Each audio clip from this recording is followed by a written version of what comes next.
Hello dear students, welcome to all of my YouTube channel My English Coaching Academy में आपका स्वागत है फिर से।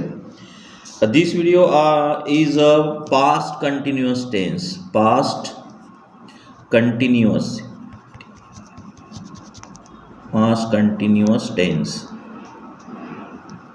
This video is past continuous tense मैंने यह अपना जो है पास्ट कंटिन्यू टेंस जो है हम यहाँ पर बताने जा रहे हैं आपको। भूतकाल की जो क्रियाएं होती है, please like and subscribe my channel, otherwise to moreover soon other video will pass first notification for you. So let's start past continue tense. First you will be understand what is past continue tense. You know about past continue tense, क्या तुम जानते हो past continue tense के बारे में कि what is this, यह क्या है। Past before I understand I explain to this past continue tense, before you like and subscribe my channel, because every tense and sentence will bring to you every my YouTube video.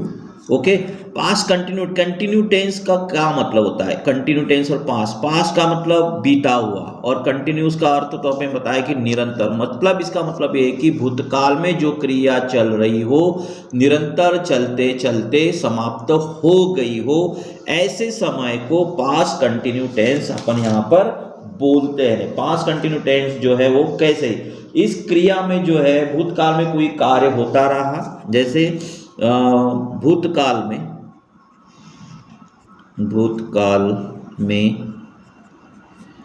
कोई कार्य होता रहा, भूतकाल में कोई कार्य होता रहा मतलब ऐसे एक्शन या कार्य के लिए होता है जो पास्ट में जारी थे या हो रहे थे, यानी होता रहा, या फिर ऐसे कार्य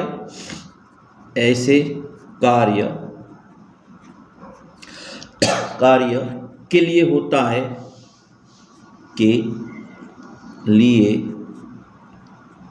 होता है जो पास्ट में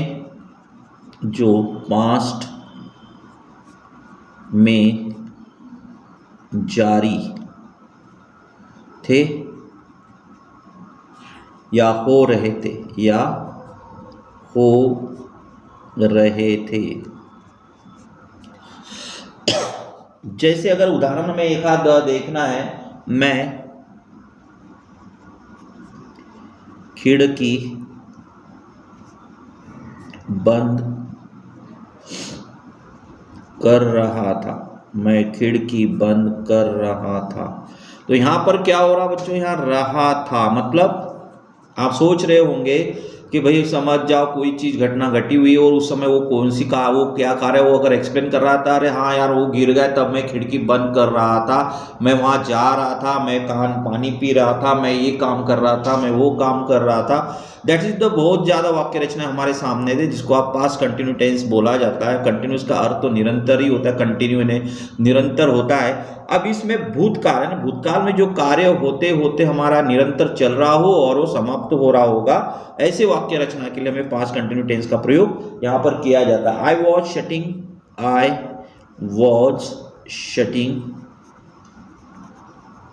शटिंग या क्लोजिंग दोनों कर सकते हैं। क्लोजिंग द विंडो, मैं खिड़की बंद कर रहा था। अब सबसे पहले जो है यहाँ पर पहचान के नियम हम बताएंगे कि क्या है पहचान के नियम।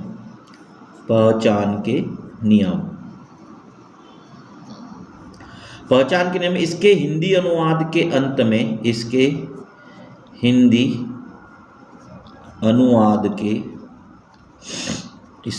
अनुवाद के अंत में रहा था, रही थी, रहे थे आदि शब्द आते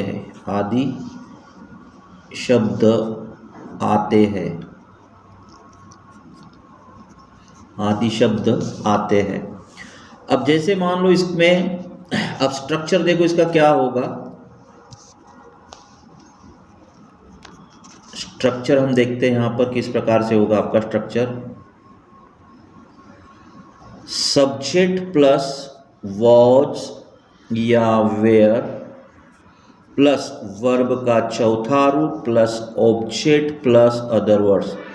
अगर आपको ये वर्ब का चौथा रूप अगर समझ में नहीं आ रहा होगा तो मैंने मेरे क्रिया के रूप में मैंने इसका प्रयोग बताया है आपको वीडियो में, आप उसको देख सकते हैं। फिर भी मैं यहाँ पर आपको बताना चाहूँगा कि भाई सबसे पहले तो यह जो कंटिन्यू टेंस क्या है, कंटिन्यू टेंस की पहचान क्या है। कंटिन्यू टेंस की जो पहचान होती है हमेशा क्रिया का फोर्थ फॉर्म होता है। फोर्थ फॉर्म से मतलब क्या होगा कि जैसे मान लो हमें यहाँ गो लिखा हुआ है, क्रिया का पहला रूप है तो इसको आईएनजी लगा दो, क्या होगा ये आईएनजी, तो क्रिया का फोर्थ फॉर्म होगा, यानी आईएनजी वाला रूप। फोर्थ फॉर्म यानी आईएनजी वाला, जैसे गो का गोइंग, कम का कमिंग, COMING कमिंग, आस्क का आस्किंग। तो ये हो गया हमारा वर्ब का फोर्थ फॉर्म, जो हम इसकी पहचान है, क्रिया का चौथा रूप है आईएनजी वाला रूप है। अब यहाँ पर हम पास्ट टेंस पास्ट क्यों बोला गया, क्योंकि इस सहायक क्रिया के साथ वॉज या वर आया हुआ है, इसी कारण से इसको हमने बोला पास्ट। क्या बोला इसको पास्ट क्यों बोला, क्योंकि इसके साथ क्या आया हुआ है वाज और वेयर का प्रयोग आ रहा है, इसलिए इसको भूतकाल की सहायक क्रिया है इसलिए। अब कंटिन्यू टेंस क्यों बोला, कंटिन्यू टेंस इसलिए बोला कि उसके साथ आईएनजी वाला रूप आया ना, जैसे गो का गोइंग, कम का कमिंग, आस्क का आस्किंग, मतलब बहुत सारी है, wearing, drinking, watering, playing, coming, going, बहुत सारे ऐसे क्रियाएं होती है जिसको आप आईएनजी वाला रूप बोला जाता है, वो कंटिन्यू टेंस का प्रयोग उसमें किया जाता है। एक बात ध्यान रखो, टेंस को अगर हमें समझना है तो अगर मान लो हमने बताया कि पिछले पीरियड में हमने बताया कि प्रेजेंट टेंस क्यों, प्रेजेंट कंटिन्यू टेंस क्यों, क्योंकि इज एम आर आया इसलिए प्रेजेंट कंटिन्यू टेंस बोला। पास्ट कंटिन्यू क्यों, क्योंकि वाज या वेयर आया इसलिए पास्ट, लेकिन कंटिन्यू तो वही हो गया, प्रेजेंट में यूज करो तो भी कंटिन्यू टेंस हो गया और पास्ट में यूज करो तो भी वही होता है। तो यहाँ पर आपको समझ में आ रहा होगा, बाकी वाक्य रचना तो हमें वैसे की वैसी यहाँ पर समझ में आना है। अब इस काल में आई, वी, सबसे पहले आई के साथ वॉज का प्रयोग होता है। आई के साथ किसका प्रयोग होता है, आई के साथ वॉज का प्रयोग होता है। वी, यू, दे, तथा बहुवचन संज्ञा के साथ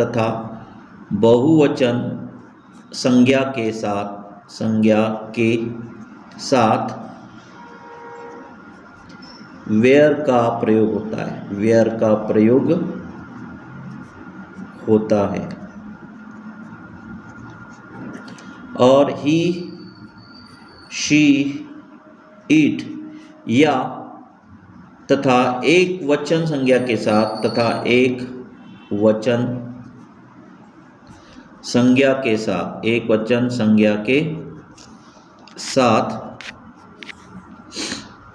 वॉज सहायक क्रिया का प्रयोग होता है। वॉज सहायक क्रिया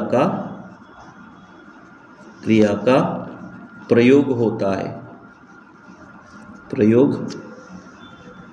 होता है और उसके पश्चात क्रिया का चौथा रूप, मतलब आईएनजी वाला रूप लगाकर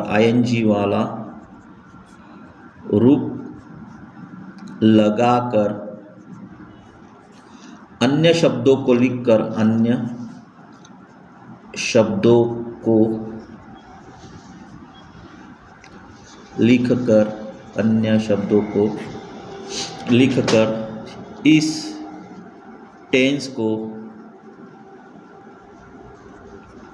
बनाया जाता है। इस टेंस को बनाया जाता है। तो हमें इसमें समझ में आ रहा होगा बच्चों कि इस काल में आई के साथ वॉज का प्रयोग, वी, यू, दे तथा बहुवचन संज्ञा के साथ वेयर का प्रयोग होता है।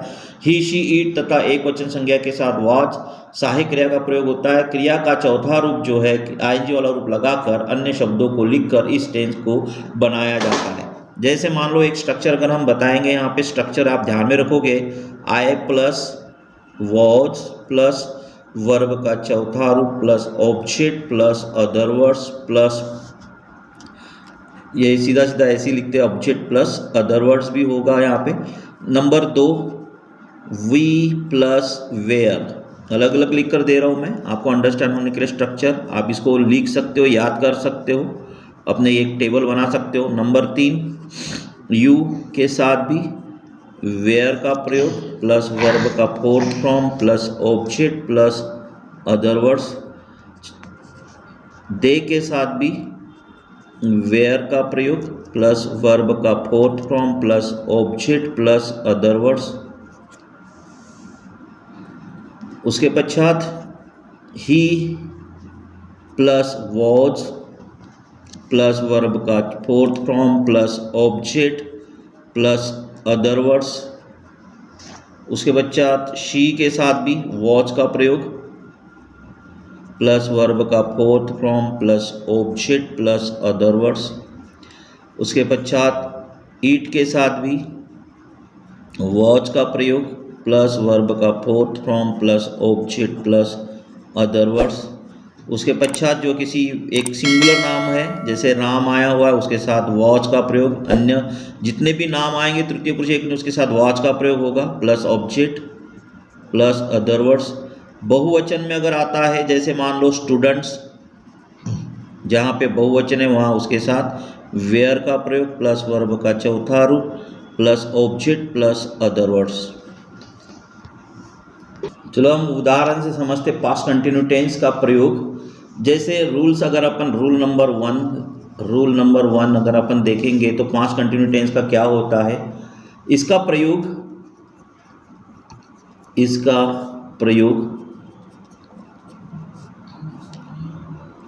एक्शन यानी कार्यों, इसका प्रयोग कार्यों के लिए होता है, कार्यों के लिए होता है जो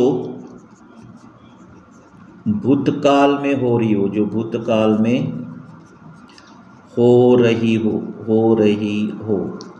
जैसे उदाहरण है, I was writing this book, I was writing WRITING, I was writing this book yesterday morning, YESTERDAY,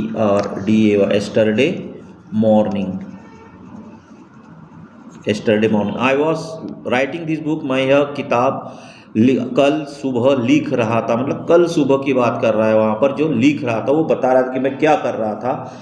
अब जैसे they were reading a notice, they were reading READING, they were reading a notice, वो notice पढ़ रहे थे, कल जो है वो वे नोटिस पढ़ रहे थे। When she came to me, when she came to me, past tense है ये, when she came to me, I was talking to my brother।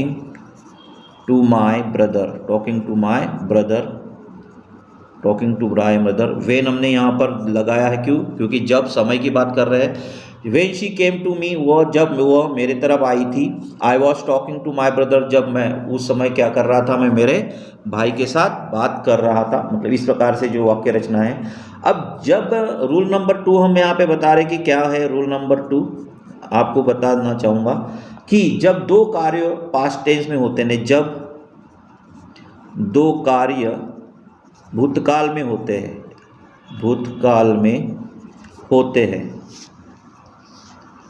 जब कार्य भूतकाल में होते हैं, एक ही समय पर जब हो रहे हो तो या जारी हो दोनों कार्यों के लिए, तो पास्ट कंटिन्यू टेंस का प्रयोग किया जाता है। आप समझोगे कैसे, देखिए, while my mother was singing, while my mother my mother was singing,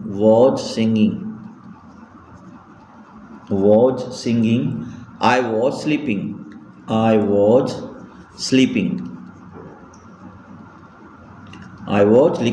while my mother was singing I was sleeping। जब मैं क्या कर रहा था, जब मेरी माँ गा रही थी, I was sleeping, इन दोनों कार्य एक साथ हो रहे। मेरी माँ गा रही थी जब मैं सो रहा था, इस प्रकार से। while I was writing this chapter, while I was writing this chapter, my wife was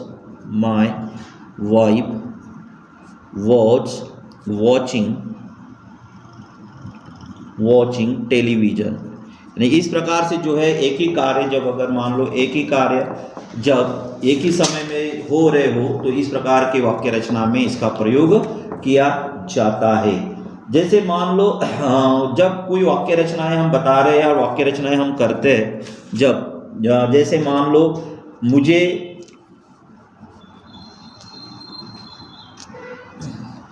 किसान बीज बो रहा था, कैसा किसान, ये वाक्य किसान बीज बो रहा था, किसान बीज बो रहा था, तो कैसा हो जाएगा, the farmer was sowing seeds, the farmer was sowing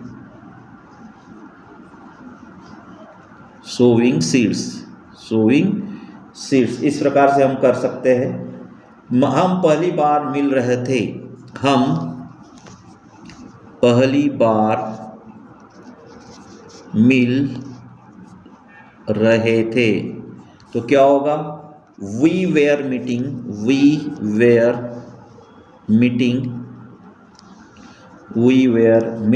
for the first time.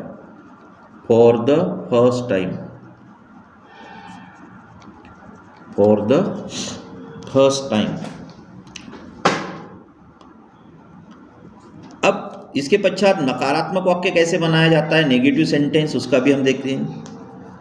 Negative sentence, नकारात्मक वाक्य कैसे बनाया जाएगा इसमें ही।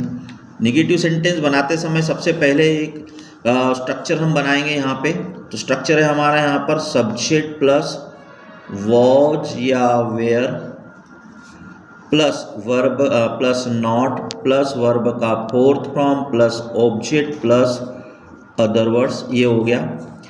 जैसे मान लो हमें लिखे, वह धूम्रपान नहीं कर रहा था, वह धूम्रपान नहीं कर रहा था, वह धूम्रपान नहीं कर रहा था। He was not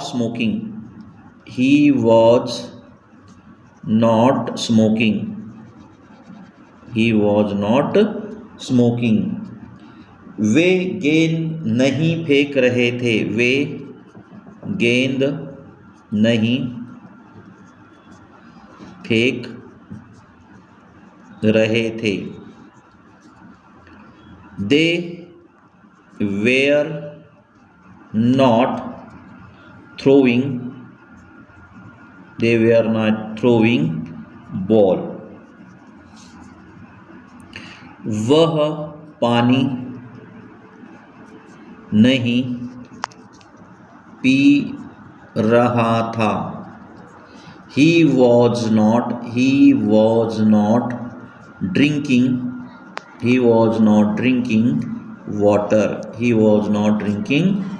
water। तो ये आपका हो गया बच्चों, क्या है, नकारात्मक वाक्य मैं आपको यहाँ पर बता रहा हूँ। यहाँ पे मेरी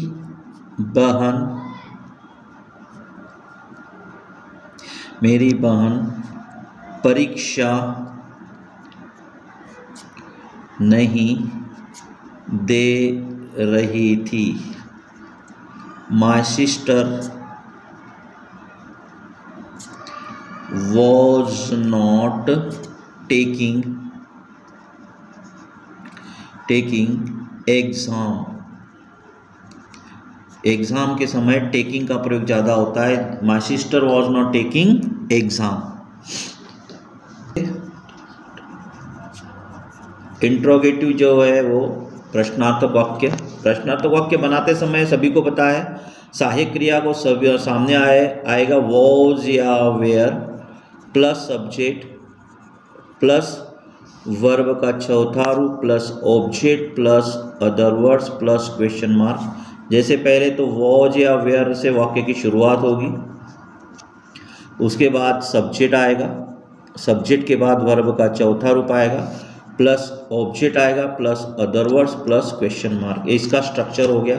हमेशा क्या शब्द से शुरुआत होती है प्रश्नार्थक वाक्य जब भी बनाया जाता है? उत्तर के हमेशा क्या प्रश्न दिया, हाँ या ना में इसका उत्तर आता है। हाँ या ना में उत्तर आता है। क्या तुम शाला जा रहे थे? क्या तुम शाला जा रहे थे? तो क्या होगा, तुम आया हुआ है इसलिए वेयर आएगा, क्योंकि यू के साथ, तो होगा were you going to school, going to school. क्या वह अंग्रेजी, क्या वह अंग्रेजी बोल रहा था? तो क्या वह आया हुआ है, वह यानी तृतीय पुरुष एक वचनी है इसलिए वॉज का प्रयोग यहाँ पर होगा। तो क्या होगा, वॉज ही स्पीकिंग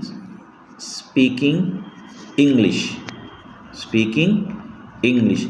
तो इस प्रकार से जो है इंट्रोगेटिव वाक्य रचनाएं हमें बनाना है। बहुत सारी चीज़ें होती है कि आप बना सकते हो। आप प्रैक्टिस मेरे इस वाक्यों को देखते हुए आप प्रैक्टिस बना सकते हो। जैसे मान लो, क्या वह आ रहा था? तो क्या होगा, वॉज ही कमिंग। क्या वह खाना खा रहा था? Was he eating food. क्या मेरे पिताजी मेरे लिए गिफ्ट ला रहे थे? Was my father bringing a gift for me. इस प्रकार से जो है वाक्य रचना अपन प्रैक्टिस करते हुए आप स्पीकिंग करना चाहते हो, स्पोकन करना चाहते हो, तो मेरे इस वीडियो को आप बारकाई से देखिए और कौन सी वाक्य रचना कब आप यहाँ पर यूज कर सकते हो उस टाइमिंग के अनुसार मैं यहाँ पर बता रहा हूँ। अब उसके पश्चात यहाँ पर बता रहा हूँ मैं WH क्वेश्चन कैसे बनाए जाते हैं। WH क्वेश्चन आप सभी को पता है, मेरे वीडियो में हमने बताया कि जहाँ what, where, why, who, how आदि जो प्रश्नार्थक शब्द होते हैं उसको WH क्वेश्चन बोला जाता है। इसका स्ट्रक्चर देखो क्या होगा, WH क्वेश्चन बनाते समय WH शब्द लिखना है, प्लस उसके बाद वॉज या वेयर का प्रयोग करना है, प्लस उसके बाद यहाँ पर हमें सब्जेक्ट लिखना है, सब्जेक्ट के बाद वर्ब का चौथा रूप plus object plus other words plus question mark. यहाँ पर ऑब्जेक्ट या अदर वर्ड्स आ भी सकता है और नहीं भी आ सकता, क्योंकि ये उसके आंसर्स होंगे। क्या होंगे, उससे आंसर्स होंगे। जैसे तुम उससे हाथ क्यों मिला रहे थे? तुम उससे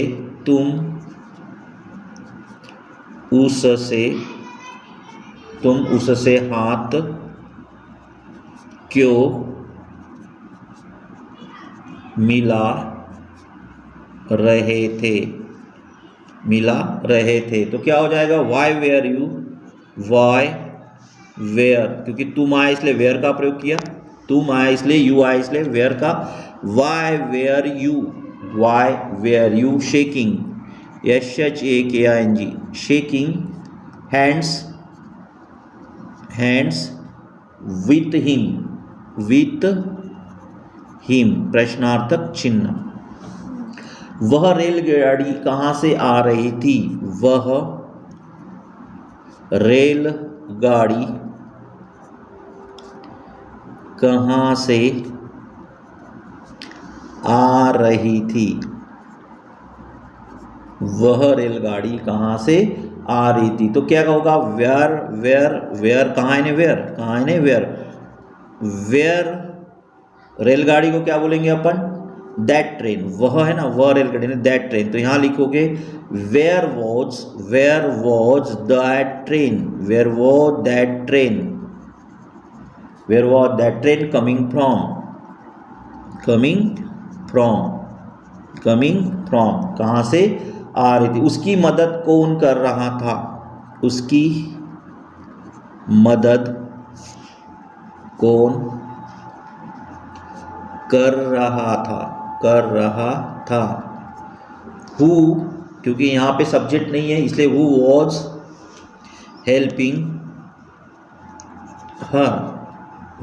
हेल्पिंग हर, तुम कपड़े कहाँ पहन रहे थे, तुम कपड़े कहाँ पहन रहे थे, जहाँ स्थान आया वहाँ वेयर से प्रश्न होता है, जहाँ समय आया वहाँ वेन से प्रश्न होता है, जहाँ कारण आया वहाँ वाई से प्रश्न होता है।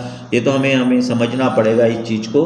तो यहाँ पर क्या होगा, वेयर, समय आया, स्थान आया, इसलिए वेयर तुम है तो वेयर वर यू, वेयरिंग पहनने के लिए वेयरिंग क्लॉथ्स। तो ये इस प्रकार से हम बहुत सारे WH क्वेश्चन हम यहाँ पर बना रहे थे। उसके पश्चात लास्ट नियम है इंट्रोगेटिव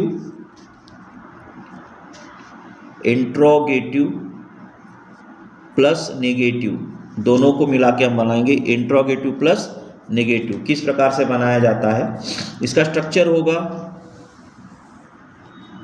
वॉज या वर plus subject plus not plus verb का चौथा रूप plus object plus other words plus question mark.